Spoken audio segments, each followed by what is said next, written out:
Welcome to Biology of Marine Mammals.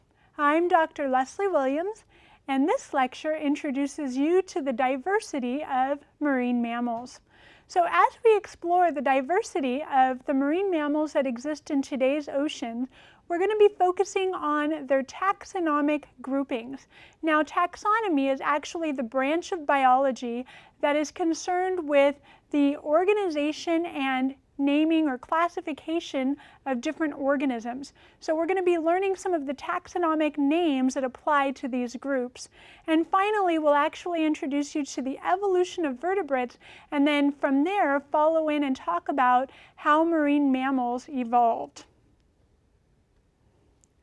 So when people think of marine mammals, they tend to think of really two major groups. We think of the whales and dolphins and porpoises, and then we tend to also think of a different group, the seals, sea lions, fur seals, and walruses. Both of these are taxonomically distinct groups. That means they're not evolutionarily related to each other. So the whales, dolphins, and porpoises comprise one group, and we give them a special name. It's called cetaceans. So if you have a pen or pencil and some paper, you should probably work on writing that out. Cetaceans is going to be a word that we'll use frequently in this class to represent the taxonomic group that includes whales, dolphins, and porpoises. The other major group of marine mammals are the pinnipeds, and pinnipeds includes seals, sea lions, fur seals, and walruses. And a major difference between the cetaceans and the pinnipeds is that the cetaceans are truly aquatic, which means that they spend all of their time in the water, whereas the pinnipeds are amphibious, which means they spend some of their time in water and some of their time out of water on land. So again, we have the cetaceans and the pinnipeds. But that's not all of our marine mammals. As it turns out, we have a couple other groups that we need to look at as well. But before we do that, we're going to take a look at the cetaceans and the pinnipeds in a little bit more detail, mostly because we need to break those taxonomic groups down a little bit farther and learn some additional names. So when we take a look at the cetaceans, which remember are your whales and your dolphins, the cetaceans get broken down into two taxonomic groups. And determining which group you belong to is really a property of what's in your mouth. If you open up a cetacean's mouth and you find baleen, so baleen is basically almost a type of hair that has replaced teeth, then these are called the baleen whales, and we give them a special name. Their taxonomic name is Mysticetes. Alternatively, if you open up a cetacean and you find teeth, like you might expect, then those are called toothed whales, and the toothed whales are more properly known as the Odontocetes. And you might actually recognize that word, dont, as in dentition, which means, of course, teeth. So where do you think the dolphins belong? The dolphins are actually more properly known as toothed whales, or Odontocetes. So a lot of people think that the word whale automatically means Mysticeti, and that's not true. If you are a whale, it just means you're really, really big. You're a cetacean that's very large. But although most big whales are baleen whales, some of them still fall into the Odontocetes, such as killer whales. Killer whales are actually toothed whales, or Odontocetes, so they're more appropriately grouped with the dolphins. Now let's turn to the pinnipeds. The pinnipeds, which I'm just going to say for the moment really represent the seals, can be broken down into three groups, and those three groups are also broken down by specific features. So one of the major things that we look at when we start grouping pinnipeds is, what do we see where there should be an ear?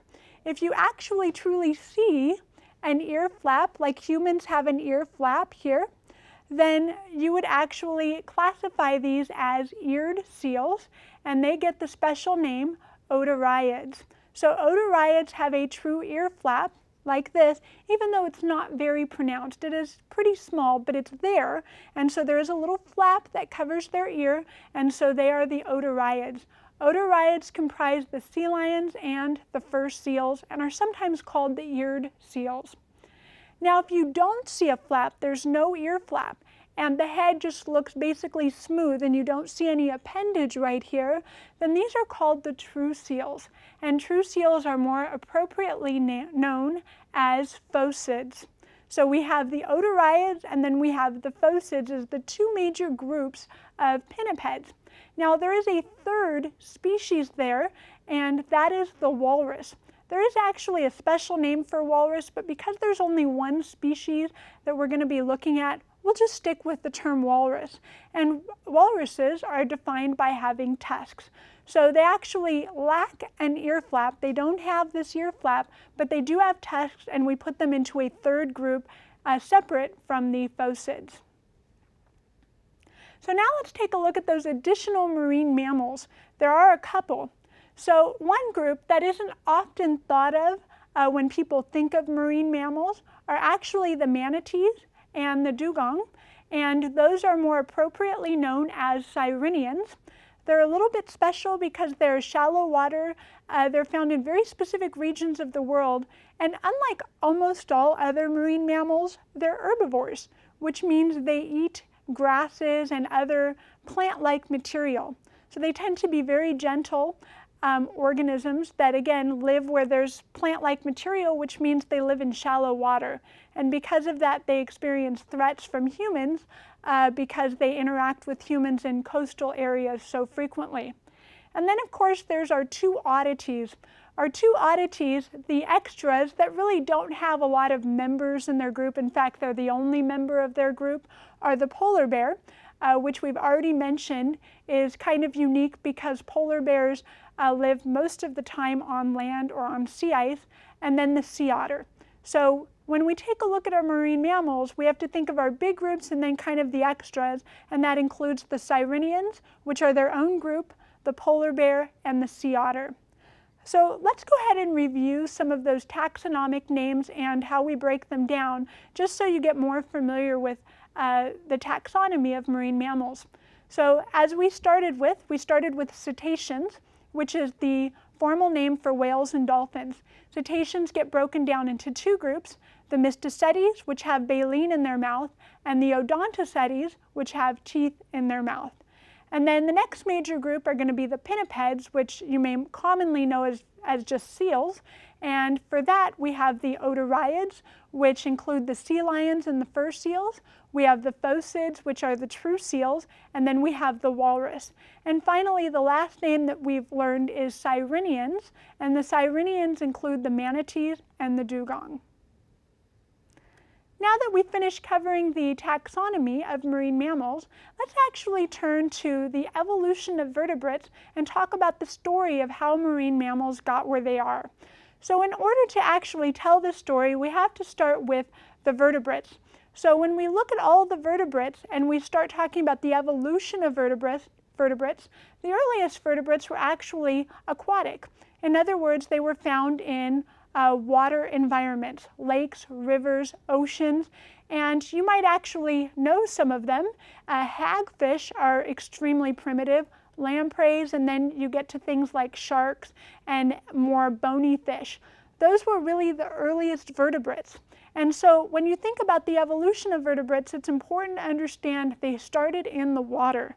And then from there, the next evolution that we see is actually amphibious vertebrates. So what are the amphibious vertebrates that are still alive today? Well, a major group of these amphibious vertebrates are amphibians, such as frogs. And of course, frogs spend some of their time in water and some of their time out of water, which is why they get that term amphibian, which means amphibious. So to be amphibious means you spend some of your time in the water and some of your time out of the water.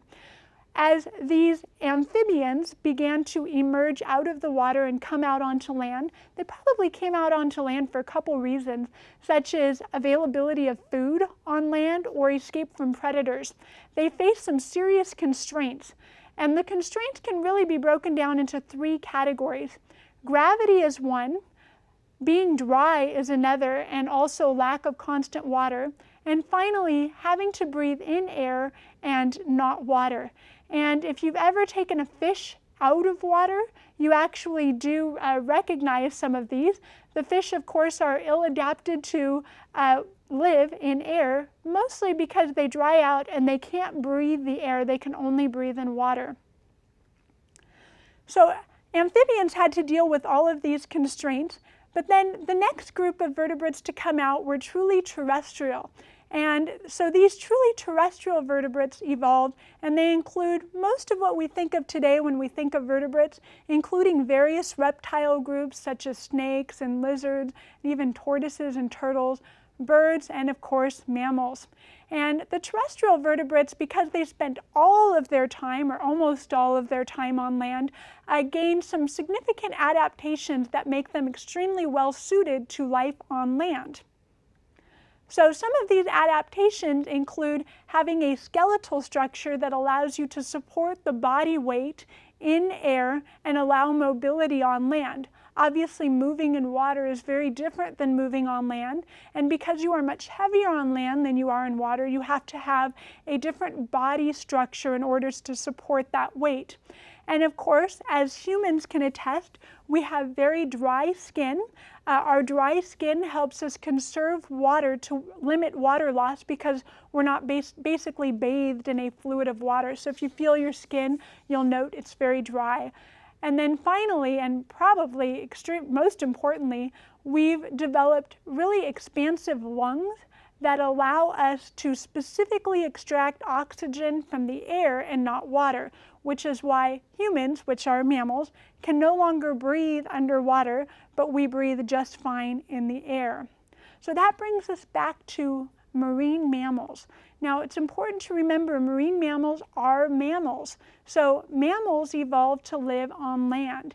And then basically what you have is about 50 million years ago, give or take 5 million years, some of those mammals decided to re-enter the water. Now that's an important idea. We were adapted to land, and then selected mammals decided to re-enter the water, similar to the way maybe a hippopotamus lives some of their time in water. Of course, the earliest marine mammals were actually amphibious, spending some of their time in water and out of water, but eventually some of those marine mammals became truly aquatic. And understand they're stuck with a mammalian design, and especially, for example, lungs that can extract oxygen from air but not water. So much of the focus of this class will be about what types of adaptations did marine mammals acquire that allowed them to thrive and live in aquatic environments such as the ocean while still retaining features of being a mammal. And with that, I'll see you next time.